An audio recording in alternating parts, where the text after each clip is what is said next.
Hey guys, this is CC Cycle 1, Week 1 from Exodus 20.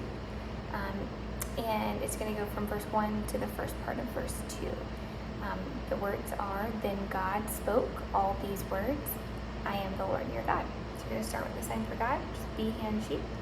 Then God spoke. We're going to say to one hand shape by your mouth. They're going to go out like this. So it's going to say, and God spoke all these words.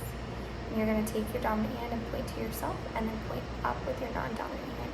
I am the Lord your God. So L hand shape across, so dominant hand across your body to your shoulder, and then down to your waist like it is a seatbelt. Okay, I'll play with the music. Then God spoke all these words.